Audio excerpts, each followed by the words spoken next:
Et dans ma face, dans ta face, dans la face des internets, je suis tout excité.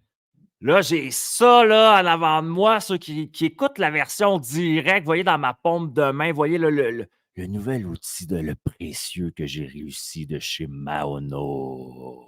Ceux qui suivent mes aventures, vous savez, avec ChatGPT en équipe, on s'est mis ensemble dernièrement, puis on a demandé au service à la clientèle de nous aider dans l'histoire du micro. Puis là, ben, ils nous ont aidés dans l'histoire du micro, c'est merveilleux.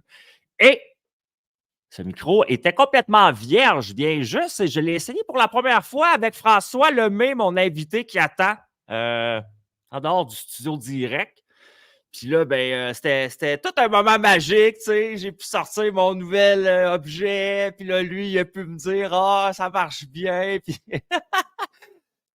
j'ai adoré ça. J'ai adoré dévierger mon outil de travail avec François. Ma foi, c'est magnifique comme introduction. Je faisais des corrélations à François off the record. Vous savez, je suis un peu grivois. Fait que là, je lui disais, je me sentais un peu comme quand c'était ma première fois. Là. Moi, je l'avais essayé cet après-midi tout seul. Oh! Puis là, j'ai vu que c'était le fun. Puis là, je voulais l'essayer avec quelqu'un. Puis c'était avec François que vous avez ça à soir. Mais c'est pas n'importe quoi. Donc, ce soir, officiellement, dans ma face, est une présentation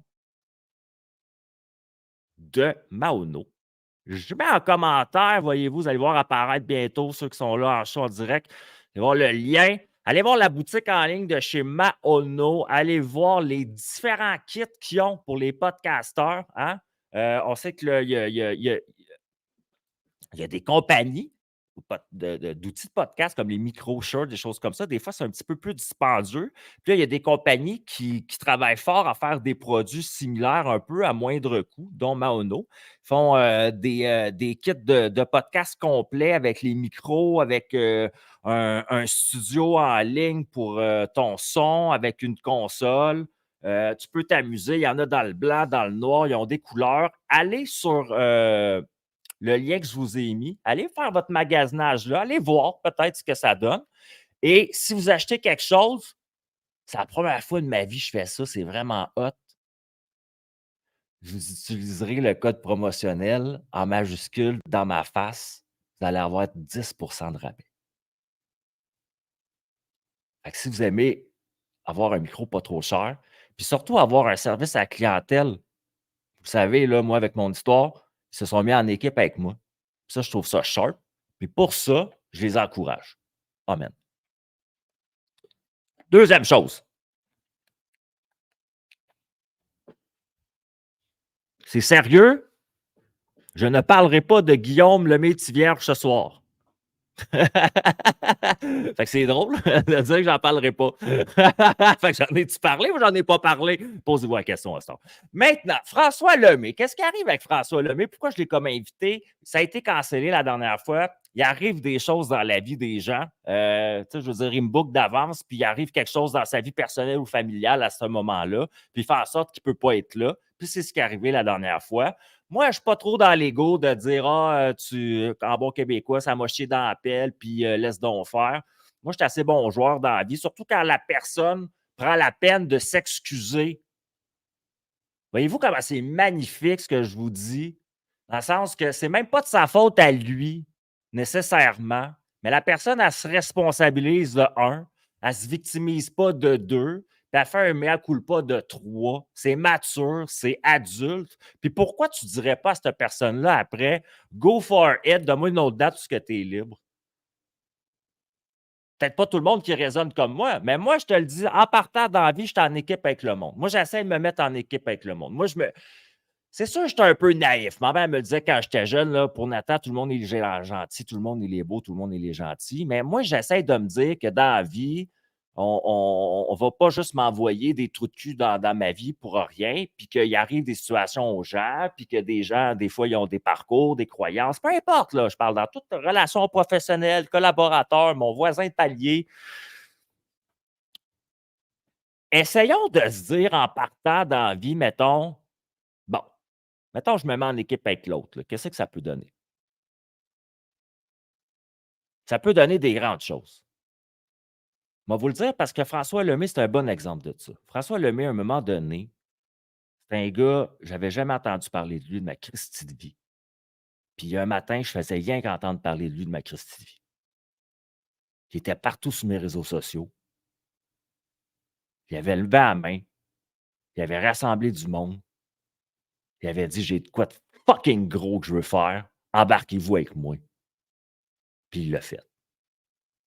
Il a créé un des plus gros mouvements au Québec avec sa gang de chez Inspire-toi. Il a créé une plateforme d'élévation, j'appelle. On a élevé des humains dans des pièces, des centaines, des milliers de personnes, plusieurs dates. On a eu accès à des humains de qualité qui nous offraient leur parcours, leur chapitre de vie, leurs expériences. Il y a un homme qui portait tout ça sur ses épaules au départ, François Lemay. Et moi, François, ça me touche de l'avoir ce soir. Je dis toujours à mes invités dans l'intro pourquoi que c'est mon invité, puis là, il va comprendre un peu pourquoi. Il y avait une madame qui s'appelait Diane. Diane, ma foi, qui est au ciel maintenant. Diane qui est morte. J'étais à une de mes séparations dans le temps. C'était le soir de mon anniversaire. J'habitais à Montréal et Diane savait que j'allais passer mon anniversaire seul. Parce que j'ai toujours été comme ça dans ma personnalité, même si mon diagnostic d'autisme est récent depuis l'année passée. Tu sais, je veux dire, je l'ai été toute ma vie. Fait que moi, c'était plus simple pour moi d'être seul à mon anniversaire. Puis elle est venue me chercher chez nous. Elle m'a amené manger du poulet, parce qu'à l'époque, je mangeais du poulet encore. Puis elle m'a amené à un événement d'inspiration de François Lemay.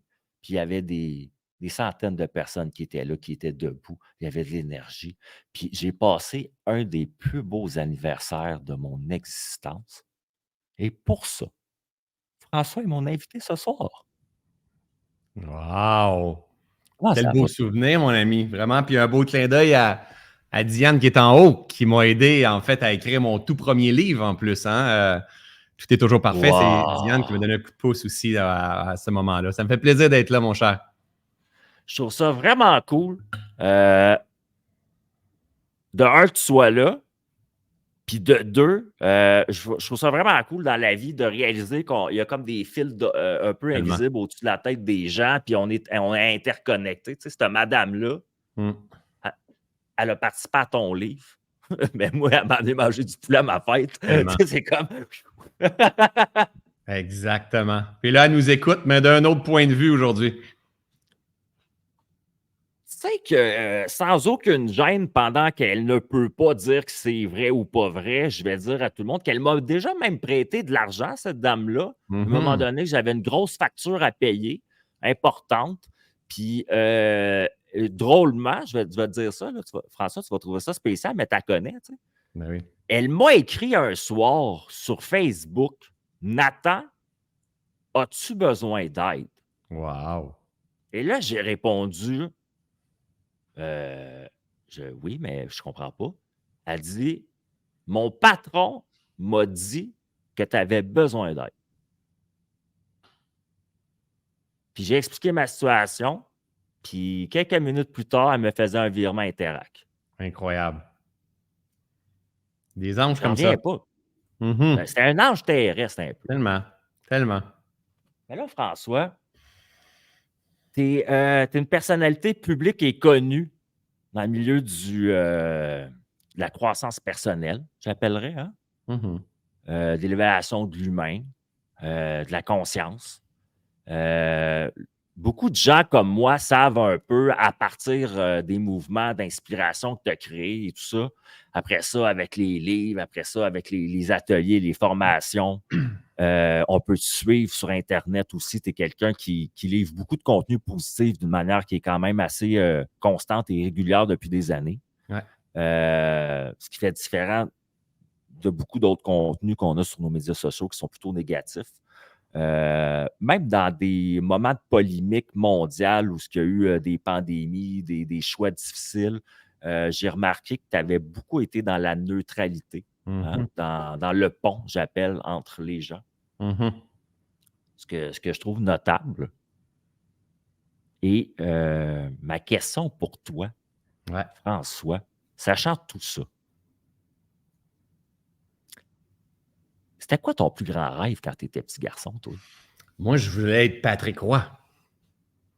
Moi, je voulais être gardien de but pour les Canadiens de Montréal. C'est ça que je voulais faire quand j'étais jeune.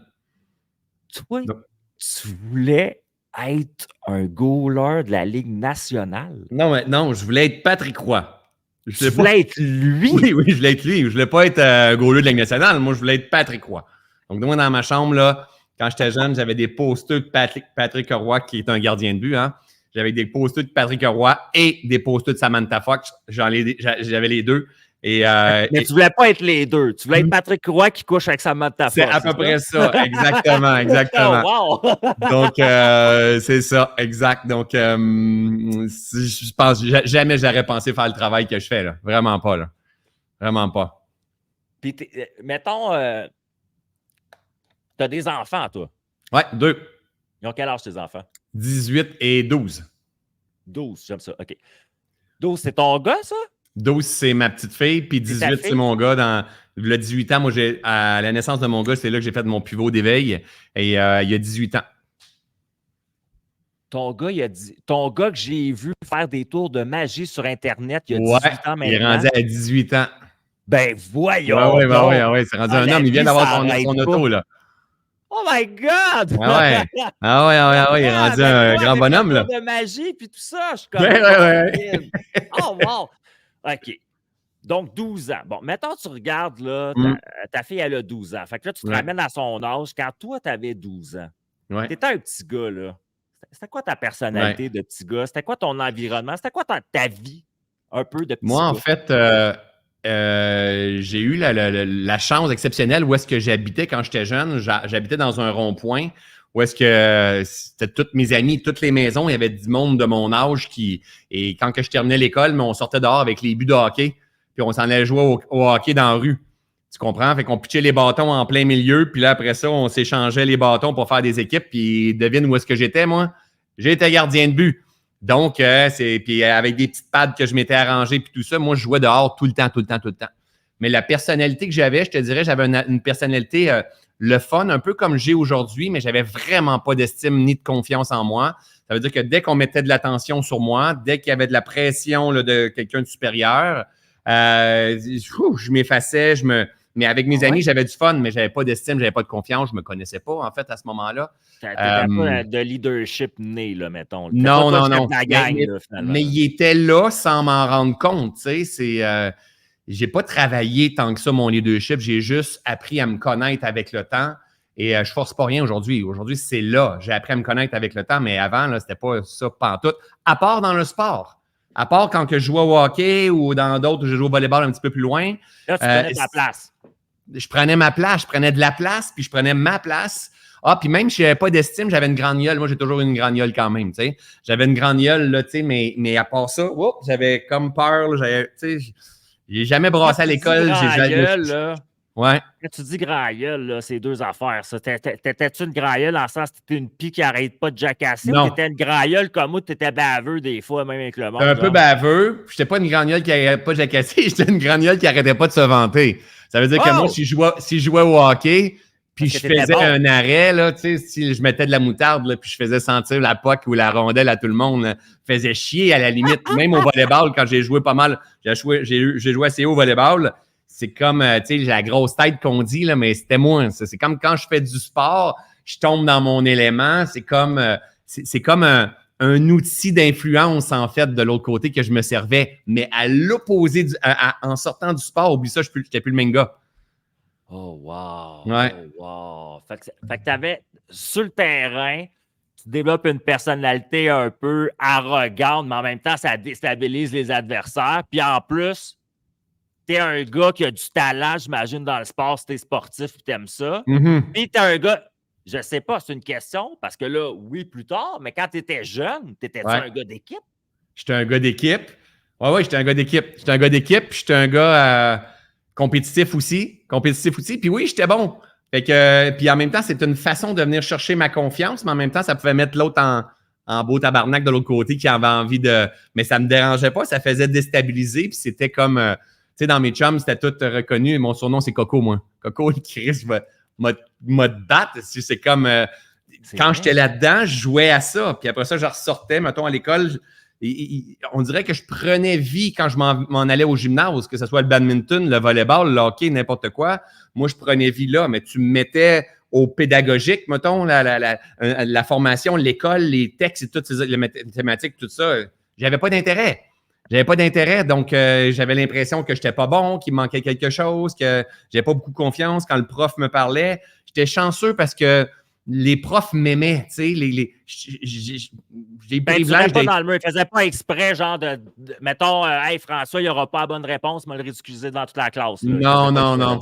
Non, j'étais chanceux d'avoir les profs de mon côté. Tu sais, on dirait, je sais pas si j'en ai la sympathie ou quoi, mais de temps en temps, tu sais, moi, je niaisais ou je faisais des conneries, puis c'est souvent mes chums qui se faisaient pogner, tu sais. Je sais pas, je vais avoir une bonne étoile, mais c'est souvent les autres qui se faisaient pogner, puis disaient, c'est pas moi, puis moi, j'étais à côté, comme ça, puis je faisais des niaiseries, mettons, avec des crayons. T'étais-tu un bon communicateur, mettons, quand c'était le temps de faire les oraux à l'école? Là, malade, c'est la pire chose.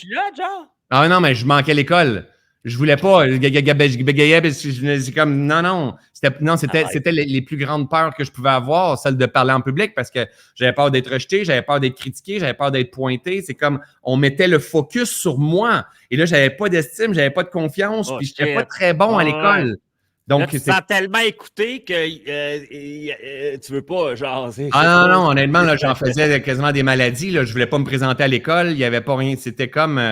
oublie ça, là. C'est comme... J'étais une année-lumière, là. Aujourd'hui, je fais un live, je fais des formations, je fais une conférence, même que j'ai rien de préparé, je m'en vais dans mon flow, je laisse parler mon cœur. Mais c'était pas comme ça avant. Mais... drôle de question, au niveau de tes parents, tu sais, le terroir familial, l'éducation, les croyances, tes parents, c'était comment eux autres? Mon père, tu comprends ce que je veux dire? Ben oui, mon père et ma mère. Mon père avait une station-service Ultramar pendant 30 ans de temps. Il a eu ça, il travaillait de 6 h le matin à 10 h le soir. Mais il ne se rendait pas compte que tu manquais de l'estime de toi un peu? Ben, en grande partie, tu sais, j'avais pas eu de support. Tu sais, moi, c'est mes frères et sœurs qui m'ont élevé. Beaucoup parce que mes parents ils ont travaillé beaucoup pour sortir leur épingle du jeu. Ils n'ont pas fait beaucoup d'argent. Mais, tu sais, j'ai comme... Tu sais, oui, j'aurais aimé ça peut-être avoir davantage de support, d'attention, d'affection, d'encadrement peut-être. Mais, tu sais, souvent, je me dis, je ne serais jamais devenu l'homme que je suis devenu si j'avais eu une enfance différente que l'enfance que j'ai. Tu comprends? Toute une raison d'être. Mes parents, exactement. 30 secondes de ta journée ont une raison d'être. Exact. Fait que mes parents ils ont fait de leur mieux avec les outils qu'il y avait à ce moment-là. Puis j'ai eu quand même la chance d'avoir, moi j'étais le bébé de la famille, donc j'ai eu la chance quand même d'avoir des frères et sœurs qui étaient là. Puis comme je te dis tantôt, tu sais, moi j'arrivais de l'école, je droppais mon sac, puis je m'en allais jouer au hockey dehors dans la rue ou je m'en allais. J'avais des amis partout, là. Fait que c'était ça notre réalité. Heureusement qu'on n'avait pas de téléphone parce que j'aurais fait quoi? Je me serais isolé. Là, ça aurait été encore pire. C'est ça qui se passe aujourd'hui. Tu sais, je me serais isolé au lieu de sortir voir mes amis. Mais là, ça n'existait pas. Fait tu droppais ton sac, puis même à la limite, tu droppais ton sac sur le terrain, puis tu commençais à jouer au hockey dehors, ou même avant de rentrer dans la maison. Tu sais. C'était une autre réalité. Là. Ouais, moi, c'était ça, puis le skateboard. Je comprends qu'est-ce que ça veut dire. Je suis un loner, mais sur mon skateboard. Tu sais. C'est ça. Exact. C'est vrai. Ouais. Mais c'est vrai que je crois que beaucoup de nous, jeunes, si j'avais eu ça, ben moi, si j'avais eu ça, premièrement, ça serait rendu compte vraiment très tôt que je faisais de l'autisme. Ouais. On va être honnête. T'sais. Moi, j'avais la chance de... j'avais la collection de la courte échelle à la maison que ma mère a réussi à dealer dans des ventes de gaz. Fait que moi, c'était des livres, c'était mon skateboard, tu comprends? Mais moi j'étais plus je m'isolais. Fait que je trouvais ça intéressant. Tout était peut-être le petit gars un peu de l'extérieur que moi, je voulais être. Parce que toi, tu étais dans les sports, tu étais avec les autres, puis moi, j'étais plus dans mon petit monde à part, tu comprends? Ben, et pourtant, ce que je trouve intéressant, là, c'est dans ma face, c'est ça que j'aime de ce concept-là, c'est que tu me fais réaliser que ce petit gars-là, ben peut-être qu'il ne se sentait pas bien dedans de lui. Tellement, c'est exactement ça, il faut que tu vois. Ça veut dire que les petits populaires à l'école et tout ça, ça ne veut pas dire que c'est les plus solides. Ça ne veut pas dire que c'est les plus ancrés, ça ne veut pas dire que c'est les plus confiants. Puis tu as un personnage à entretenir de « moi, ça va bien ». Exact, ça peut être ça. Mais moi, là, honnêtement, là, tout le long de ma vie, pas de ma jeunesse, là, Là, aujourd'hui, c'est différent, tu sais. Mais tout le long de ma vie, j'ai jamais approché une fille, moi. T'as approché des gars? Même pas. Même pas. J'avais aucun intérêt, mais pas approcher une fille parce que j'avais pas d'estime, pas de confiance, j'avais peur de me faire rejeter, tu sais, j'avais peur de pas... donc, je pouvais avoir un kick sur une fille, mais elle l'a jamais su, finalement, tu sais. Je pourrais rêver à une fille, mais elle l'a jamais su. Je pourrais comme, oh my God, ça serait mon... Mais elle l'a jamais su parce que j'étais trop timide d'aller voir ce type de personne-là ou de le dire ou d'affirmer. Ça. Je trouve ça intéressant. Hein? Ouais, ça, je trouve ça, pour vrai. Moi, tu vas voir, c'est drôle ce que je répondre, mais par rapport à ça, ça me fait rire parce que moi je ne l'ai pas pantoute. Mais genre, comment je peux dire, le fait de ne pas l'avoir pantoute, je pense que ça a un certain charme. Ben oui, aussi, t'as raison. Il y a du monde qui sont vraiment des charmeurs là, professionnels, tu sais, comme... j'ai même eu un ami ici qui est venu à David Paré, qui est un coach en séduction. Fait que, il y a vraiment une pensée en arrière de la séduction, mais moi j'ai bien de la misère à comprendre. Non, c'est ça. Chacun ses dons, chacun ses forces. Et moi, ça ne l'était pas, puis ça ne l'est pas plus non plus. C'est juste que maintenant, je n'ai même pas besoin d'avoir. Tu sais, je t'en coupe et tout, mais je n'ai jamais approché une fille, invité une fille à peu importe, là, jamais. Mais je trouve ça intéressant parce qu'entre hommes, puis poliment, je suis capable de dire que tu as une très belle femme dans la vie en passant. Oui. Fait que, c'est pas parce que, comment je pourrais dire, la résultance n'est pas que tu es avec un pichou ou quelqu'un de... Ben non. Je l'aime beaucoup, ma femme, surtout qu'elle est en train d'écouter le podcast. Je ne peux pas dire que je ne l'aime pas, tu sais. Non, c'est quelqu'un qui se met en équipe avec toi dans des projets, là, tu sais.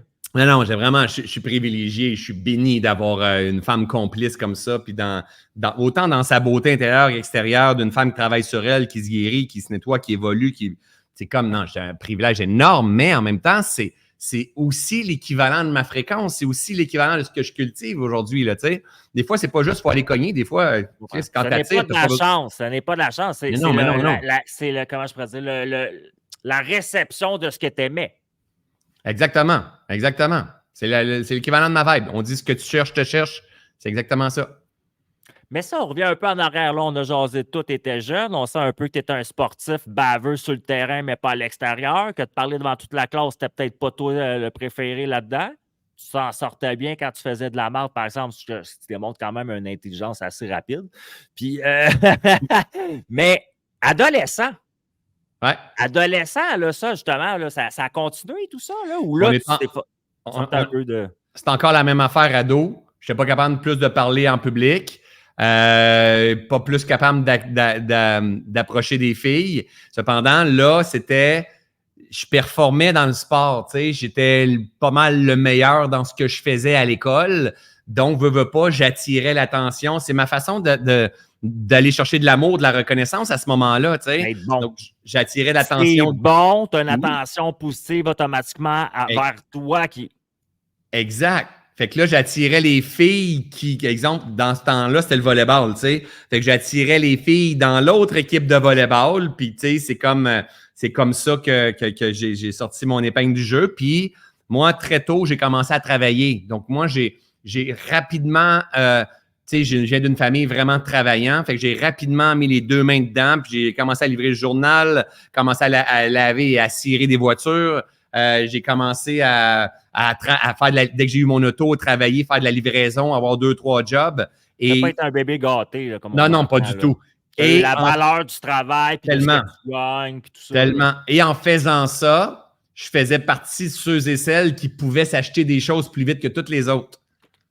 Donc, c'était une de mes façons, sans m'en rendre compte. Je m'en ai rendu compte avec le temps quand j'ai évolué. Mais ça c'était cool pour le monde aussi autour. Là. Ben, c'était cool pour le monde. Puis moi, ça me donnait une fausse confiance, une fausse estime aussi. Là. Tu sais, quand je suis arrivé, quand je suis arrivé avec ma Toyota Tercel 82 jaune, les vitres teintées, écrit Marlboro dans la vitre en arrière et l'intérieur brun avec les vitres comme les Attends, là, j'étais hot en titi, là. OK, là, c'est comme mes chums n'avaient pas d'auto. Moi, j'avais une auto, une Toyota Tercel jaune, tu sais. Oh, wow.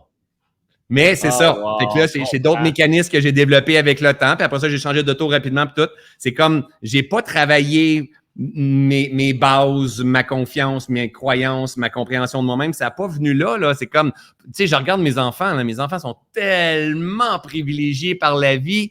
d'avoir un papa et une maman comme moi et Nathalie qui les éduquent, qui les emmènent à percevoir autrement, à s'observer. C'est comme, tu sais, moi, j'ai pas fait À se ces connaître réflexions-là. eux-mêmes. J'ai pas fait ces réflexions-là avant l'âge de 28, 29, 28 ans. J'ai fait mon éveil, mais j'ai commencé à comprendre 32, 33, 34. Oh my God, eux autres, ils baignent là-dedans au quotidien. Fait que c'est comme, ils ne sont pas à la même place du tout, là. T'as-tu, dans l'adolescence, puis comme jeune adulte, justement, vu qu'il y avait comme un certain clash entre peut-être ton personnage social, j'appelle, puis versus comment tu te sens à l'intérieur, t'as-tu eu des dépendances à cause de ça? Tu sais, il y en a qui commencent la marijuana, Ouais. À une cet âge-là, bière, faire non. le party. Tu sais, parce Ouais. qu'exemple, tu n'as pas de personnalité. Fait que là, quand les autres ils font la fête, des fois, tu deviens influençable. T'as-tu connu ça, ce Quand j'étais package deal-là? jeune, non. Quand j'ai commencé, mettons, à l'âge, là, on va dire peut-être, tu sais, c'est sûr, là, j'essaie de me cibler avec la blonde que j'avais à ce moment-là. Fait que probablement à 16, 17 ans, tu sais, quand on commence à boire un peu, ben là, effectivement, j'étais sur l'extrême. Celui qui boit, puis qui saoule, puis qui devient con, puis qui fait le clown. Parce qu'il Pourquoi? est Parce que capable d'en prendre, puis le monde valorise ça, oui, là. j'allais chercher de l'attention, mais je ne sais pas à ce moment-là. Tu sais, je me revois, mettons, avoir Ça, descendu des escaliers sur le ventre. Tout le monde rit ici, puis le lendemain, j'ai des bleus je partout. connecte à 150% avec toi. Et Moi, ça, j'ai développé un problème d'alcool solide. Solide. Sans que les gens le savent, mais moi, il était solide, mon problème. De l'âge de 17 ans à 25 ans, pendant 8 ans, parce que c'était le seul moyen, j'étais capable de répondre dépasser les attentes du monde, on dirait. J'avais un ouais. personnage de. J'allais dans les mêmes places, dans les mêmes bars, il y avait le DJ, il y avait ci, puis là, j'entretenais ce personnage de gars de fête, là, genre. Puis je vidais des bouteilles de champagne dans la bouche des filles, je faisais tirer des t-shirts, je me suis mis à animer des bars à cause de ça. Ah ouais, ben oui. Ben oui, parce que T'imagines? là, il y a une énergie valorisante pour Ben toi, oui. puis t'es sur un hype, t'as une adrénaline, là, le monde te trouve cool, mais c'est juste vide de sens, tu sais. Mais à ce moment-là, tu t'en rends pas compte. Non, non, non, non, puis tu te nourris de ça. Ouais. Tu penses que c'est essentiel, puis tu sais, c'est comme, c'est une quête de pouvoir. Quand on est jeune, on se pense invincible. On se pense, tu sais, il y a comme une quête de pouvoir qui est là, puis c'est comme, tu sais, fait que, ça a été, mettons, la boisson à boire pas mal dans les parties, puis après ça, ça a glissé vers mon petit joint, tu sais, puis là, avec, tu sais, j'étais drôle, je suis de nature drôle, comique, moi. Là, ça sort bien que le pote, là, d'être drôle, là. Et avec la boisson aussi, parce que c'est des amplificateurs, tu sais. Puis aujourd'hui, je suis encore drôle. C'est juste que c'est dans ma nature profonde d'être drôle. Mais avant, je le sortais juste quand j'avais pas d'inhibition. Tu comprends? Quand que je prenais du pot ou que je prenais de la drogue, je prenais du pot ou je prenais de la boisson. Aujourd'hui, j'ai pas besoin d'être ça. Même en live avec ma gang qui c'est super sérieux ou dans une conférence où est-ce que c'est super sérieux, je suis profondément con, là. Parce que ça, c'est ma nature profonde. Tu comprends? J'ai pas besoin de prendre un intoxicant pour être moi-même. Il y a des fois dans notre vie, quand tu as ça d'être drôle ou d'être vide d'esprit, on dirait qu'en alcool puis avec le cannabis, on dirait que le connecteur de l'inhibition, lui, il se déconnecte, puis le connecteur de juste la créativité. Hey, moi, c'était pareil. Moi, j'en sortais une, puis pa, puis le monde rit. Puis, hey, tu devrais être humoriste, puis tu devrais aller à l'école de l'humour. Puis là, en plus, ça te nourrit encore plus. Ouais, là. Exact. Et le monde en rajoute. Et ça, de développer ces personnages sociaux-là, à un moment donné, il arrive deux choses dans la vie, je crois. Soit tu pognes un mur, ou soit le personnage, il éclate. Oui, il peut éclater quand tu pognes un mur. Oui, il peut éclater quand tu pognes le mur. Mais ce que je veux dire, c'est qu'à un moment donné, il y a la vie qui te crée sur un mur d'en face, puis qui fait comme, wow, le personnage, il ne peut plus passer l'autre bord de la même manière. Là. Ou il arrive quelque chose qui, j'appelle, a un effet Big Bang qui fait en sorte que tous les morceaux du personnage sont tout partout, puis il n'y a plus rien qui se ramasse de ça. Tu es obligé de faire comme un genre de phénix, de renaissance. Ben, de renaître, mais sur ta réelle forme à ce moment-là. Puis ce que j'entends depuis le début, c'est que toi, il y a un moment donné qu'il y a un avant, puis qu'il y a un après. Il y a un moment donné que tu dis, j'ai eu un éveil, deux, trois fois, tu me l'as dit tout à l'heure, tu sais, fait qu'à un moment donné qu'il y a eu un point de contact. Qu'est-ce qui t'est arrivé dans la vie? La réalité, c'est qu'il y a une renaissance, il y a un éveil, il y a un avant, un après, mais la réalité, puis tu as dit quelque chose comme on revient sur notre véritable nature, quelque chose comme ça. La réalité, c'est que je ne suis même pas encore dans ma véritable nature, là. Je suis une version améliorée de moi jour après jour. Je suis toujours en train de me purifier, me peaufiner, me libérer, me simplifier, m'alléger. Mais c'est un processus qui ne se terminera jamais. C'est ce que je comprends aujourd'hui.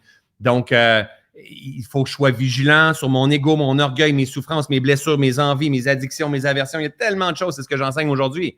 Il y a tellement de choses. Mais oui, il y a eu un premier réveil. Il y a toujours un premier réveil. C'est important de comprendre qu'il y en a plein d'éveils par la suite. Il y en a des grands, il y en a des petits. Les très grands, on appelle ça des sauts quantiques. Des petits, c'est des points pivots, des éveils. Et moi, le premier que j'ai eu, le privilège exceptionnel, c'est comme souvent, je vais partager que j'ai eu un privilège d'avoir 2 enfants, Xavier et Léa, qui est un des plus grands privilèges de ma vie, mais le plus grand privilège de ma vie, au-delà d'avoir eu des enfants, de rencontrer ma femme et tout, c'est d'avoir fait mon point pivot, mon éveil de conscience. Il y a des gens qui viennent vivre une vie au complet ici sans jamais éveiller leur conscience. Moi, j'ai eu ce point pivot où est-ce que, c'est à travers un burn-out. J'avais créé mon entreprise. Et à un moment donné, après plusieurs années, il n'y a plus rien qui fonctionnait. Financièrement, ça ne fonctionnait plus. Mes employés, j'aurais tout foutu dehors à grand coup de pied dans le derrière. Mes clients n'étaient pas contents. J'avais de la misère à joindre les deux bouts. Et je fumais mon joint aussi dans ce temps-là parce qu'il y avait beaucoup de souffrance. Puis moi, c'était des patterns de fuite que j'avais à ce moment-là. Moi, je fuyais, je m'évadais en fumant mon joint. J'évadais la souffrance, la peur, l'insécurité qui était là. Et à un moment donné, le breaker a sauté. Puis j'ai fait vraiment une dépression. Et ça a été le plus bas fond que j'ai touché. Et j'ai commencé à monter par la suite. Ça me touche, qu'est-ce que tu dis? Première chose, parce que je suis dépressif chronique. Dans mon cas, à moi, la dépression n'est pas contextuelle, elle est hormonale, neurologique. Donc, j'ai eu des épisodes de dépression dans la vie. Je sais c'est quoi. Je sais que c'est pas facile. Ma question pour toi, drôlement, puis tu vas comprendre pourquoi je te pose la question, c'est quand tu as su que tu étais en dépression? Quand je suis allé chez le médecin. Je me comprenais plus. Ma blonde de l'époque a dit là, tu sais, moi, j'avais juste envie de pleurer. Je voyais tous des défis partout. Mes employés, j'aurais foutu un grand coup de pied dans le derrière. Je comprenais pas. Je me sentais, tu sais, je faisais beaucoup, beaucoup d'anxiété. J'essayais de prendre un recul. Puis je me disais, il faut que je recharge les batteries. Puis je reculais une fin de semaine. J'essayais de m'en aller à un endroit dans un hôtel que je pouvais me payer à ce moment-là avec ma blonde. Puis je revenais le lundi, je me disais go, puis mes batteries se vidaient tout de suite. Mais tu essaies de mettre des petits plasters, mais il y a non, ça marchait pas, là. Ça marchait pas, là. Puis là, je voyais tout de gros. Puis c'est pour ça que moi, je fumais mon joint. J'envoyais mes gars travailler dans la journée. J'avais 25 employés. J'envoyais mes gars travailler dans la journée. Puis dès qu'ils partaient, 9 h, je fumais mon joint. Je me gelais parce que je me sentais pas.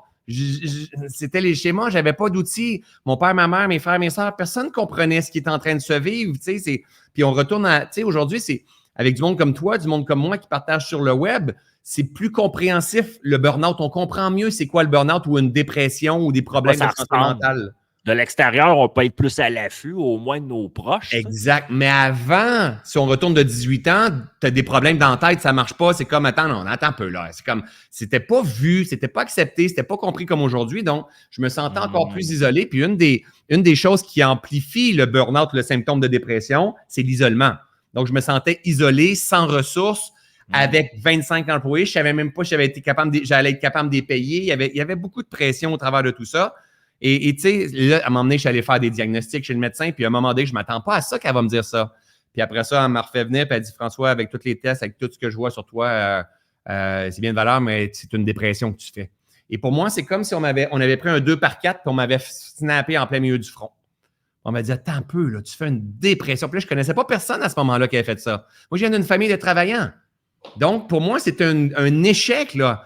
Puis je me rappelle, ça fait longtemps que je n'ai pas conté cette histoire-là. Je suis revenu j'avais un camion à ce moment-là, je suis revenu dans mon camion, je me suis regardé dans le miroir, puis je me suis dit, t'as-tu vu où est-ce que tu t'es rendu, esti? Hein? Tu voulais être le plus gros, le plus aimé, le plus de camions, le plus populaire à Sherbrooke dans ce moment-là. Tu sais, la plus belle business, le plus d'employés, puis tout ça. Regarde où ce que tu t'es rendu en burn-out. Puis là, je me rappelle, et là, c'était la fermeté. Ça fait très longtemps que je n'ai pas compté cette histoire-là, merci de la faire émerger. Et je me rappelle, je me suis regardé dans le miroir, j'ai dit, là, là, tu vas prendre les outils pour te sortir d'où est-ce que tu t'es rendu. Et là, je ne savais pas ce que je faisais parce que je n'avais aucun éveil au développement personnel, à la connaissance de soi, sauf que quand là, tu avais juste un mal-être, là, tu as un mal-être, puis tu dis, il y a de quoi je peux faire avec ça, moi, là.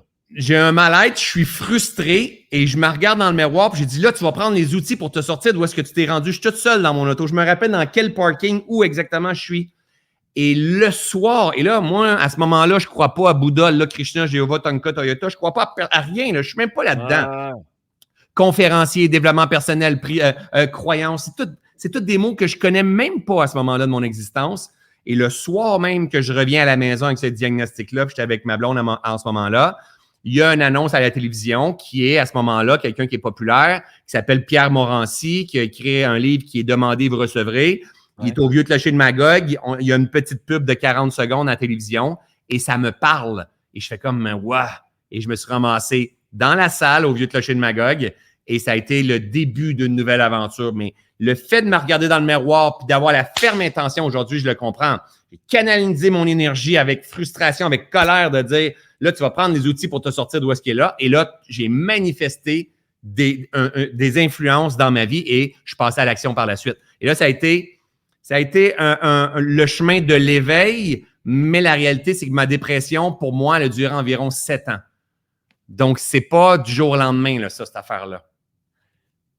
Merci de le dire. Merci d'en parler aussi ouvertement aussi. Puis 7 ans, ça, là, ce que ça me dit, là, c'est... Tu sais, souvent, les gens qui vivent une dépression, là, ils s'en veulent, puis ils se tapent sa tête d'être en dépression, en plus d'être en dépression. Ouais.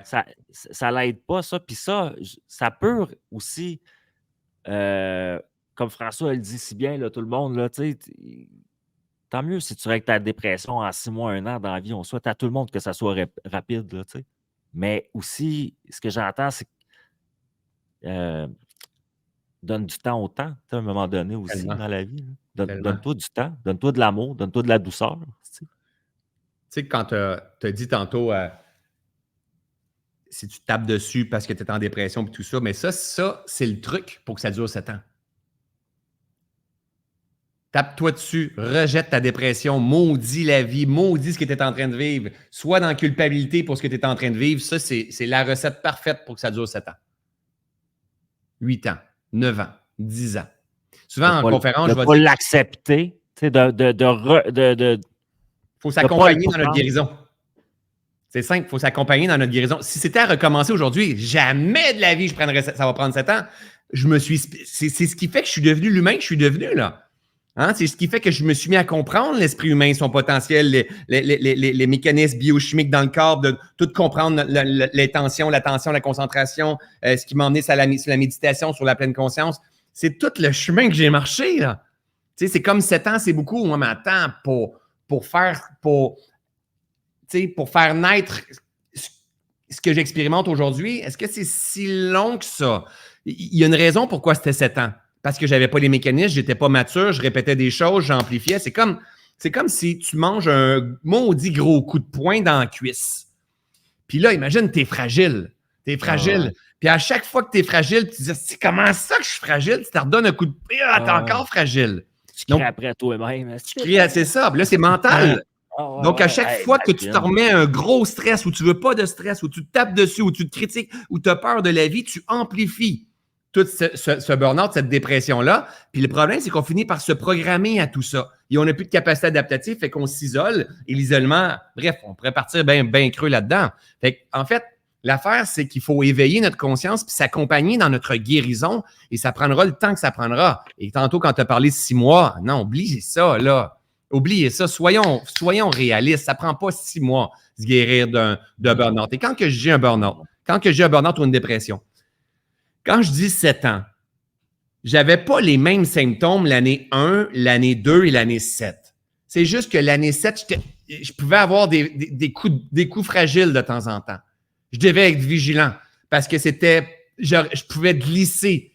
J'avais peur de moi. Tu sais, il y a resté des symptômes pendant des années avant que je me sente guéri de ça. Tu comprends? Comment tu l'as su, justement? Tu sais, tu dis, je me sens guéri. Ça veut dire À un moment donné, il n'y a plus rien. qu'il y a une journée où tu dis... Tu affrontes le stress. Tu sais, tu affrontes le stress avec une capacité adaptative. Tu es capable de te ramener, tu es capable de te détacher, de prendre de la hauteur, de te secouer, de recommencer. C'est comme tu choisis tes batailles, tu gardes ta paix d'esprit. C'est comme, là, tu te rends compte que ton esprit, OK, il est rendu solide. Là. Et ça s'apprend. Ça s'apprend. Ça s'apprend à moins qu'on ramasse l'étiquette et on dit, je suis le même, ça ne changerait pas jamais.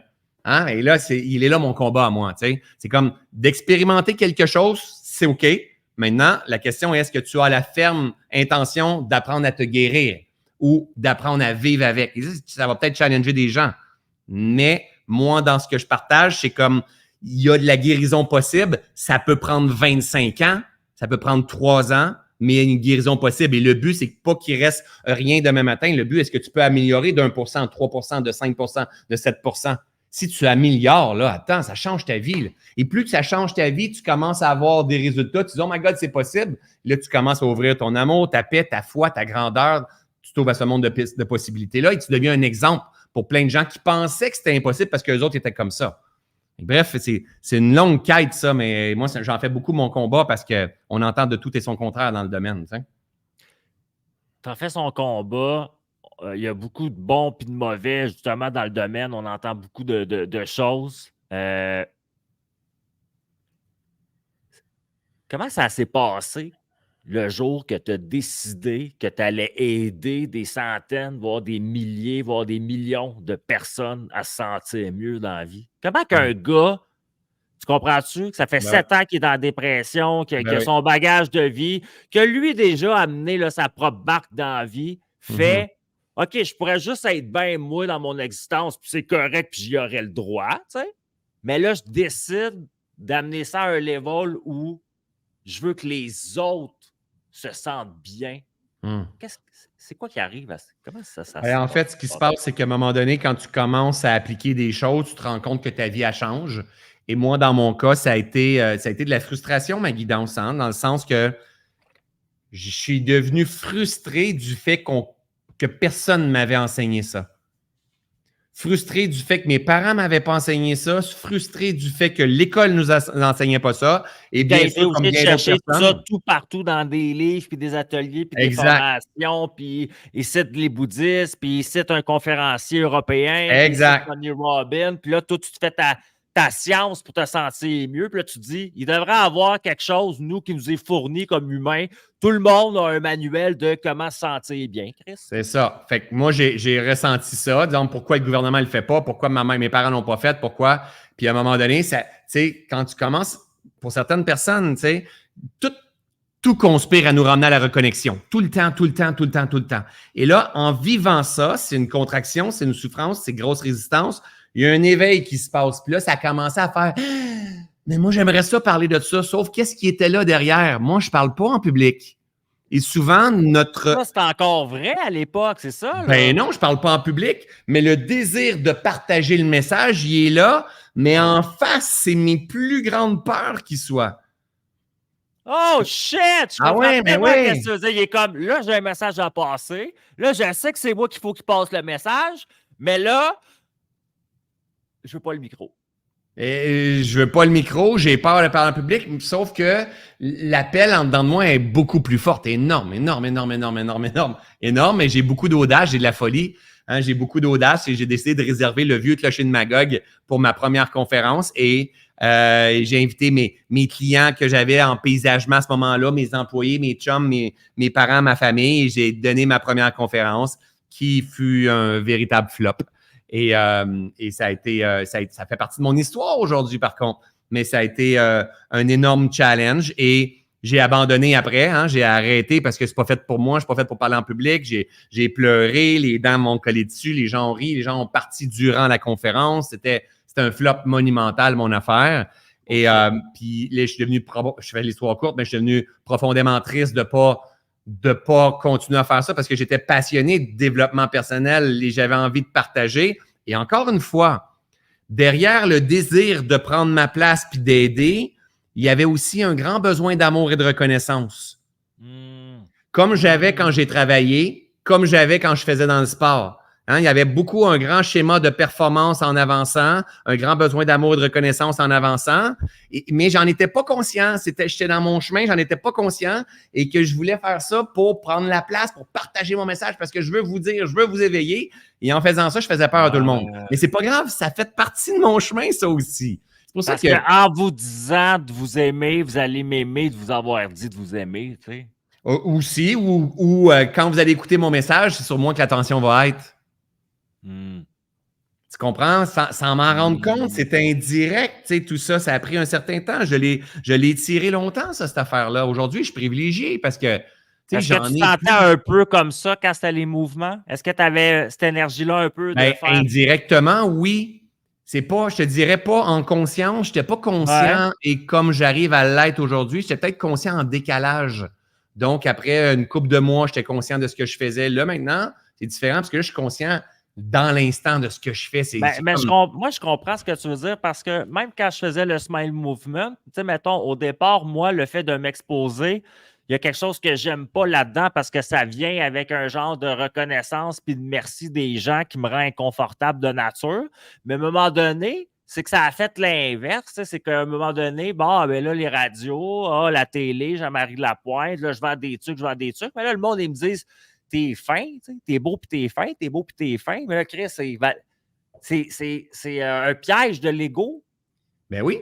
C'est pas loin, là, ici, là, que là, t'es comme, ouais, mais moi, je fais ça pour les bonnes raisons. Mais là, il me vient cette shit-load d'affection-là. Mais au final, c'est tricky, là, parce qu'à un moment donné, je continue ça à le faire pour continuer à avoir cette attention-là puis cette reconnaissance-là des gens pour ces actions-là. Ou je le fais encore comme au départ pour la mission de base. Ouais. Puis le pire, c'est qu'à le moment qu'on se pose cette question-là, bien souvent... Tu as eu ce questionnement-là, toi? Ben oui, puis en même temps, notre conscience, souvent, est tellement pas à point qu'elle le dit « Non, je le fais pour les bonnes raisons. » on se cache, là. C'est comme... Tu vas te donner bonne conscience, genre? Ben oui, puis là, tu te compares avec les autres à côté, tu te compares, fait que finalement, tu le fais pas nécessairement pour les bonnes raisons, mais toi, tu penses que tu veux changer le monde, là. Mais la réalité, c'est comme il y a un grand gain égoïste qui est là derrière tout ça. Mais c'est pas grave. C'est pas grave parce que tout ça a sa raison d'être. Et quand on a cette posture-là, ça vient avec énormément de souffrance.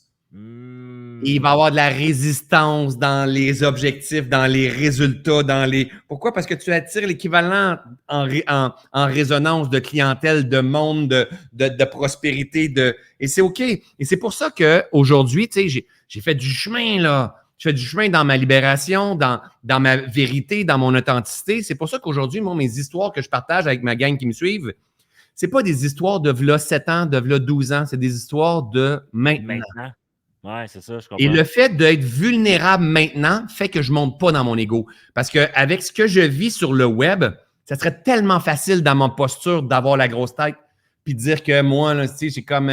parce que je reçois énormément d'amour de ma communauté, là. Quand je donne des conférences, j'ai un line-up de fou, des cadeaux, les gens m'aiment, il y a même des gens qui m'idolâtrent dans ce que je fais. Et c'est pour ça que moi, il faut que je dise que je pète aussi, tu comprends? Que, tu sais, que je dis des niaiseries, puis je fais le con, puis parce que je me rassois, je me rentre dans mes affaires ici. Parce que si je fais pas ça, je vais décoller, et je l'ai déjà fait de toute façon, et je vais tomber en souffrance, c'est une question de temps. Et en même temps, la noblesse de l'intention, donc le désir profond de mon âme, le pourquoi je fais ça, il fait dans un but d'aider les gens à être profondément vrais et authentiques et honorer leur nature profonde. Donc, pour pouvoir aider les gens à faire ça, il faut que je le fasse en direct. Tu l'incarnes. Il faut que toi, tu le fasses. Faut pas que je leur dise de faire. Non, il faut que je le fasse. C'est comme tes enfants. C'est la même affaire avec nos kids, là, François. Toi, exactement. Moi, je vais pas dire à mon kid de ne pas fumer dans la vie. J'ai arrêté de fumer pour mon kid. Pas pour lui, mais dans le sens parce qu'à un moment donné, j'avais la réflexion de je vais falloir que je dise de ne pas fumer dans la vie parce que c'est de la crise de merde. Puis il va me regarder puis il va me dire ouais, puis pourquoi toi, tu te permets d'avoir de la crise de merde dans toi? Je vais vous dire ben oui, papa, il s'aime pas comme il t'aime toi. Puis, à un moment donné, je me suis dit que ça ne faisait pas de sens. Puis, il fallait que j'arrête de fumer la cigarette à cause de ça. Bravo. Faut que tu l'incarnes. C'est ça. Dans tout. Sauf que du côté business, on va dire, mettons, en ligne, nos programmes, peu importe, business, hein, c'est comme on appelle ça le moyen d'existence juste. C'est plus dur. Pourquoi? Parce que quand c'est un enfant, c'est une chose, c'est l'amour, tu veux être un modèle et tout ça. Côté business, tu es confronté à d'autres modèles qui font pas ça.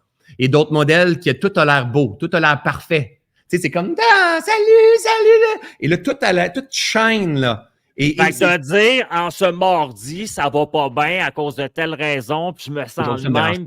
Puis, tu sais, toi, tu le fais. Ben, écoute, tellement en disant... Mais 99% des gens peuvent pas se permettre ça. Mais regarde, quand j'ai commencé à faire ça, j'ai eu un de mes frères que j'aime beaucoup, il m'écrit en disant, mon surnom c'est Coco, je l'ai dit tantôt, il dit, Coco, fais pas ça sur le web parce que le monde vont tout voir que tu es faible, tu es un coach. Donc, un coach ne peut pas faire ça. Tu vas montrer de la faiblesse. Vous savez quoi? Tu sais quoi? Aujourd'hui, le monde qui me suive, c'est à cause de mon authenticité, de ma vulnérabilité. Étouffe-toi pas en direct non plus, là, tu sais, je peux pas t'aider, tu sais. C'est aussi ça la vie, c'est aussi ça la vie. Mais aujourd'hui, je me permets tel quel, tout simplement. Pourquoi? Parce que ma compréhension, elle a grandi et je comprends que ce n'est pas moi. C'est ce que j'expérimente en ce moment. Et j'accueille ce qui est là. Donc, je suis toujours en train d'enseigner à partir de ce que je fais. Et je ne suis pas parvenu et je vis des contractions, des expansions. C'est comme je cultive la vie. Donc, aujourd'hui, j'enseigne les gens à cultiver le vivant, mais à respecter le vivant qui les traverse. Donc, ma posture est totalement différente qu'elle était avant, mais elle est beaucoup plus facile à gérer aussi.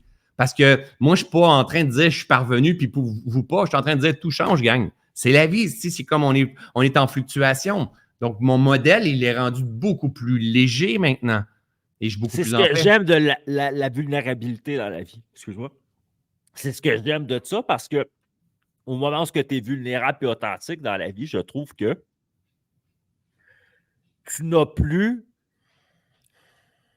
à tenter par tous les moyens d'incarner la force ou la fausse force. Non. Plutôt. Parce que la vraie force, selon moi, est d'être authentique puis vulnérable. Elle est vraie. C'est la vérité. Parce que de dire à des gens ça se passe pas bien ou je me sens pas bien ou ça ne donne pas ce que j'aimerais ou ce que j'attendais, c'est de dire aux gens aussi, je suis humain, j'ai des attentes, j'ai un ego, des fois je suis déçu, puis j'ai un caractère de merde comme tout le monde, puis il faut que je me gère comme tous les êtres humains là-dedans. Il faut que j'apprenne à me doser dans tout ça. Exact. Et de dire ça aux gens, c'est quelque chose qui n'est pas facile. Puis en même temps, je te remercie de le faire. Tu comprends? Parce que ça prend, comme pour nos enfants, des modèles de gens qui le font. Ouais. Puis c'est pas facile pour toi de le faire après ma barre. Oui. C'est facile. C'est rendu facile parce que... Au départ, le petit gars, lui, il n'était pas capable de faire ça. Là. Mais non, parce que c'était une opportunité pour être rejeté. C'était démontrer de la faiblesse. C'était démontrer que les gens, ils vont pouvoir te pointer. Hein, ils vont pouvoir utiliser ça contre toi. Ils vont pouvoir utiliser ça contre toi. Fait qu'il a fallu que j'apprenne à éduquer mon esprit et à comprendre. C'est quand j'ai commencé à comprendre le vivant que ça a tout changé. Dire, OK, Chris, c'est pas toujours un ciel avec des nuages, puis avec le soleil, ça fluctue. Et moi, je fluctue, je vis des... Et quand j'ai commencé à comprendre vraiment de façon holistique que tout est cycle, expansion, contraction, changement, cause et effet, polarité.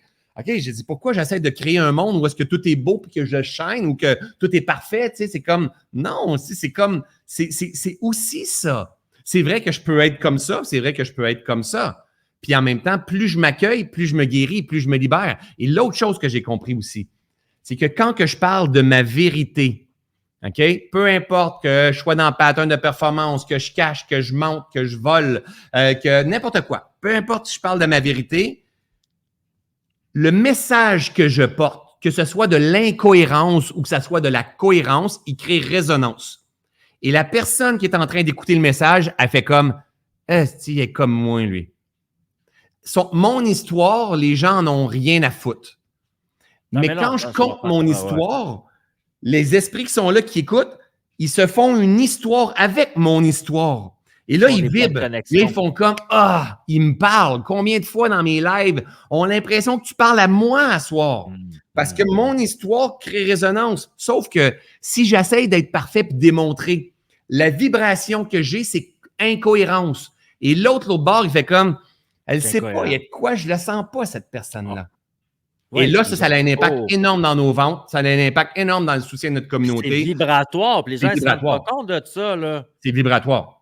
Puis c'est l'humain et ça, là, on échange de l'énergie, là, sans qu'on s'en rende compte, là. Puis il y a de quoi de pas clair, là. Il y a de quoi de. Tu peux fermer les yeux, là, faire ça avec tes mains, là, puis il y a de quoi de distorsionné, Tellement. là.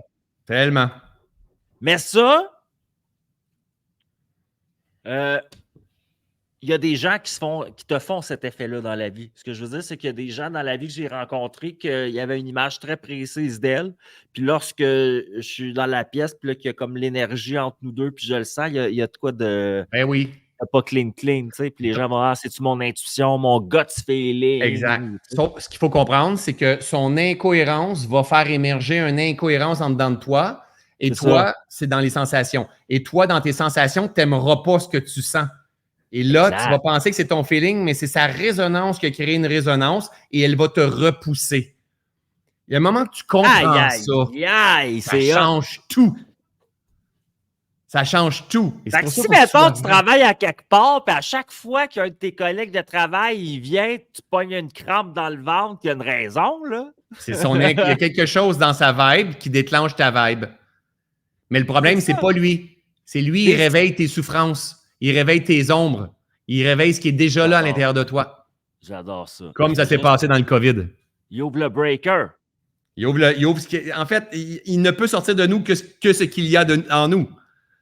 Tu comprends? C'est pour ça qu'il y a eu tellement de souffrance dans le temps du COVID. Les gouvernements, il y avait des décisions incohérentes tout le temps. Tout le monde tombait enragé et révolté. Pourquoi? Parce que c'était une résonance d'incohérence en dedans de soi. Et là, on était en souffrance. C'est fou, là. C'est juste qu'on est ignorant sur nos mécanismes, sur comment qu'on fonctionne. Il faut jouer avec ça. Faut observer. Ça peut être distorsionné, que j'appelle. Ça ne veut pas dire que le micro n'est pas bon. Il est distorsionné. C'est toujours ça. C'est la fréquence. En plus, ça marche avec ça, de la fréquence, en plus, ces outils de travail-là. Puis nous, c'est exactement ça. On émet, puis on reçoit les fréquences. Exactement, c'est exactement ça. Exactement ça. François, maintenant, tu ne fais plus des gros événements avec des centaines, voire des milliers de personnes comme avant. Tu es plus dans la formation, je pense, en ligne, les retraites. Tu avais développé un lieu à un moment donné. Ça existe encore, ça? C'était pas à moi. Moi, c'est un endroit que je louais, mais je louais souvent. Je comprends. Qui s'appelait Le Couvent. Je recommence à faire des retraites. J'arrive de 5 jours de retraite, là, justement. Je fais des conférences, en fait. Je fais plus des mouvements inspire-toi comme je faisais dans le temps, mais je fais des conférences. Je pars en tournée de conférences. Comme la semaine passée, on était avec 375 personnes à Longueuil. Là, j'étais à Laval à 450 en fin de semaine qui s'en vient. Oui, je fais encore des conférences. Je tourne un petit peu partout comme ça. C'est grand public toujours? Grand public, oui. J'adore ça. Est-ce que, question pour toi, là, tu fais tes directs, sont super sharp, on-tu là-dedans? As-tu déjà eu les envies de faire peut-être un podcast dans ton cas? En fait, c'est ce que je fais, moi, je garde ça le plus simple, un peu comme toi, tu es en train de faire. C'est que moi, mes directs, c'est mes podcasts. Ils deviennent podcasts après. Ça s'appelle Percevoir autrement. Et c'est à peu près à 1 heure, à peu près comme toi. Tu sais, puis à toutes les. Comment? Tu mets ça quoi sur Spotify après? Spotify, sur Ocha, puis après ça se ramasse sur toutes les plateformes. Et donc, il est sur YouTube. Moi, je le fais sur Facebook, YouTube en direct. Le même format que tu fais là présentement. Donc, j'utilise StreamYard. Je le pousse sur YouTube et Facebook. Puis après ça, je le prends, je l'envoie sur Ocha qui le pousse dans tout. Donc, ça, c'est mon podcast. Donc, moi, je ne fais pas un podcast juste pour faire un podcast. Moi, je prends la parole. Normalement, c'est à tous les samedis matins et je partage avec ma gang gratuitement. Ça s'appelle comment? Comment? Ça s'appelle comment? Percevoir autrement. Percevoir autrement. Fait que tout le monde, le Spotify, Ocha même, je pense que c'était sur Spotify, Apple puis Google Podcast. Il est partout, là, n'importe quelle plateforme. Faites Percevoir autrement, allez François Lemay. Voir ça. Allez écouter François Lemay, son podcast. Je trouve que c'est intéressant. Vous avez sa chaîne YouTube aussi. Vous avez ses groupes Facebook. Vous avez son site Internet. Vous avez encore tes formations en ligne. Oui. Donc, si vous allez sur françoislemay.ca, vous allez tout voir qu'est-ce que j'offre. On a tout ton univers là-dessus. Tout mon univers. Si vous me suivez sur les réseaux sociaux, Moi, je trouve ça cool, les podcasts et les réseaux sociaux, parce que ça permet de tester, de goûter à la marchandise un peu, puis tu finis par voir, OK, avec ce gars-là, est-ce que je résonne avec ce gars-là? Est-ce qu'il me permet d'intégrer une compréhension? Est-ce qu'il me permet de venir coller les morceaux? Si oui, mais peut-être aller plus loin, tu sais. Sinon, mais peut-être changer de poste et regarder où ailleurs je peux intégrer puis mieux comprendre, tu sais. Exact. 3 dernières questions pour toi, Raphaël, avant qu'on se quitte. Avec plaisir, mon cher. Quand tu étais petit cul, ton plus grand rêve était d'être Patrick Roy. Yeah. Tu n'as pas pu réaliser ce rêve-là, ma foi, parce que Patrick Roy, ben, il y avait déjà quelqu'un dans son soute. Si je te demande cette question-là à François Lemay, maintenant, c'est quoi ton plus grand rêve? Très bonne question. Moi, là, j'ai un désir profond là, de découvrir la planète. Là. J'ai faim, là, j'ai soif. Là. Je veux voir des grottes en plongée, je veux voir des volcans, je veux voir des paysages hallucinants. J'ai envie de découvrir des cultures, de découvrir tous les coins de cette magnifique planète-là. Moi, c'est ça que j'ai besoin. C'est ça l'appel que j'ai en ce moment. Là. C'est vraiment ça. Puis avec ton style de vie, tu peux te permettre ça aussi. Effectivement. C'est réaliste de le faire. Là. Imagine, je m'en vais en Italie en mai prochain.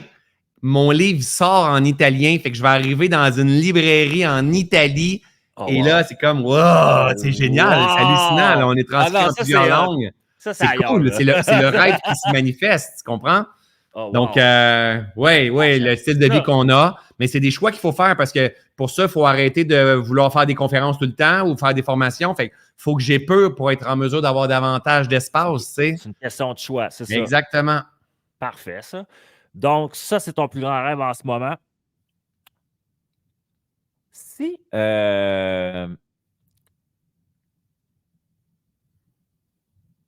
Attends. Je vais te la poser bien, là, cette question-là. J'ai un monsieur Boff que j'appelle. Monsieur Boff, ça va pas super bien sa vie. C'est comme ça. Puis là, il se promène avec son hoodie dehors, puis c'est gris, puis il mouille. Puis il écoute le podcast, puis il fait comme si Nathan et François Lemay, moi, les écouter. Il va peut-être avoir quelque chose d'intéressant là-dedans. Monsieur Boff, il est rough, là, dans la vie. C'est tout le temps gris. C'est comme ça. Puis il écoute ça, puis il nous a trouvé sympathique, il nous a trouvé intelligent, puis il a aimé notre discussion surtout. Puis il a vu qu'on était vrai et authentique. Mais là, lui, là, qu'est-ce que tu lui souhaites à lui dans la vie, à M. Boff? Boff! Premièrement, je le fais rire. Hein, M. Boff? Qu'est-ce que tu veux, Boff? Que sa volonté soit faite, en fait. Qu'est-ce qu'il veut? Peut-être de. Tu sais, on ne peut pas souhaiter le bonheur à tout le monde parce que c'est pas tout le monde qui veut le bonheur. On est qui pour choisir que dans la vie, il faut être heureux? Tu comprends? C'est comme que M. Boff, que sa grande volonté soit faite à ce M. Boff-là, plein d'amour, de bienveillance, de compassion pour cet homme qui est en train de vivre. Puis s'il a besoin de prendre la hauteur, mais viens voir sur Percevoir autrement. Il y a plein d'outils sur le web qui peuvent t'aider et tout ça. Ça dépend de la direction que M. Boff va aller. Si M. Boff ne veut rien savoir de ça, mais dit à M. Boff, mais poursuis ta route, tu es dans la bonne direction, M. Boff. Une vie bof de toute beauté. C'est OK, c'est OK. C'est OK, on est qui pour savoir c'est quoi le but de l'incarnation de chaque personne. L'important, c'est de s'occuper de la sienne. C'est un précieux message pour moi et M. Boff à la fois. On veut savoir, François, on a aimé ça, tu nous as donné ton temps, tu nous as donné ton stock, tu nous as donné des moments précieux de ta vie aussi. Drôle de question qui ressemble à l'autre, mais c'est pas exactement pareil. Là, c'est pas ton plus grand rêve. Là, c'est qu'est-ce qu'on te souhaite à toi? Directement à toi dans la vie. Qu'est-ce qu'on peut? Je prends 1 million de calinours, là, on fait aller nos bédaines, là, puis on envoie de l'énergie positive, là, puis tout est au milieu du rond. Tu comprends? Qu'est-ce qu'on te souhaite à toi, là? Ben, je te dirais davantage d'ouverture de cœur, davantage de paix, puis davantage d'ouverture de mon canal de connexion, d'entente. Tu sais. Moi, là, si ça, j'ai ça, je suis riche en tas. Chris, mais on te le souhaite. Ben, merci. Merci. Moi, je vais trouver les 999 009 autres Kalinours, puis on va faire un rond, mais déjà, tu as moi. Fait que Je déjà, vais en l'avoir de partant, toute façon. C'est là. Ça se cultive, ça se développe, ça s'ouvre. Effet domino, qu'on appelle effet Yeah. domino. François, maintenant, c'est ton mot de la fin. C'est une citation, un proverbe, une phrase, un conseil, une blog, peu importe. Mais au bout de ta phrase, tu ne peux plus dire un mot. On ne perçoit pas la vie telle qu'elle est, mais telle que nous sommes. François Lemay, je te remercie. Tu l'as fait dans ma face, dans ta face, dans la face des internets, sur mon hot seat, prise 2, avec beaucoup d'amour, d'authenticité, de vulnérabilité. Man, je te remercie énormément, François. Tu me dis que je ne pouvais pas parler. Ah, ben là, tu as le droit avant qu'on OK! Merci. Merci. Quoi, j'ai adoré l'expérience. Tu m'as emmené dans des endroits que ça faisait longtemps que je n'avais pas visité. Vraiment cool, mon cher. Merci beaucoup. Bravo pour ce que tu fais en plus. Et ton nouveau micro, j'espère qu'on l'a bien honoré aujourd'hui. Je ne sais pas, je vais aller écouter ça après. Il y a plein de bons commentaires. En tout cas, je te remercie énormément, François, de ton temps de qualité que tu m'as offert ce soir en prise 2.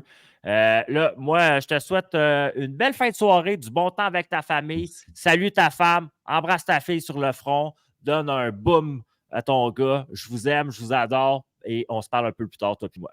Yeah. Merci tout le ciao, monde. Bye bye. C'était François Lemay. On l'adore. J'ai bien aimé ma discussion avec lui. C'est un chic type. C'est une belle personne. C'est une personne inspirante. Fait que si tu te sens bof, va voir son univers. Puis prends soin de toi là-dedans, mon chum. Peace, love and smile, guys.